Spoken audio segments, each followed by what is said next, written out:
আমাদের সমাজে এমন একটি অদৃশ্য প্রতিযোগিতা চলছে, যেখানে আপনি এমন মানুষদের সঙ্গে প্রতিযোগিতা করছেন, তারা হয়তো নিজেরাও জানে না যে আপনি তাদের সাথে প্রতিযোগিতা করছেন। কেউ নতুন গাড়ি কিনেছে, আপনি ভাবছেন যে আমি হয়তো পিছিয়ে আছি। কেউ বাড়ি করছে, আপনি ভাবছেন যে আমি তো কিছুই করতে পারলাম না। কেউ বিদেশ যাচ্ছে, কেউ ব্যবসা করছে, কেউ সফল হয়ে যাচ্ছে, আর আপনি নিজের জীবনটার দিকে তাকিয়ে ভাবছেন আমি কোথায় দাঁড়িয়ে আছি, আমি কেন আগাতে পারছি না। কিন্তু আসল সত্যিটা কি জানেন? আপনি অন্যের জীবনের ফলাফলটা দেখেছেন, কিন্তু তার পেছনের সংগ্রামটা দেখেননি। কারো জীবনে সাফল্য আসে 15 বছর বয়সে, কারো আসে 25-এ, আবার কারো 35-এ, এমনকি কারো কারো তো 50 বছর লেগে যায়।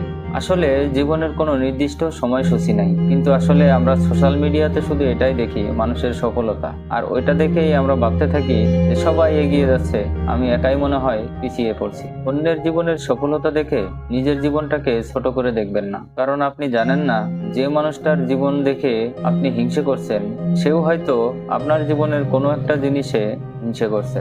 জীবনটা কোনো রেস নয়, প্রত্যেক মানুষের গন্তব্যের সময়টা আলাদা আলাদা হয়ে থাকে। আপনার সময়ও আসবে, শুধু আপনার পথটা অন্যদের মতো নয়।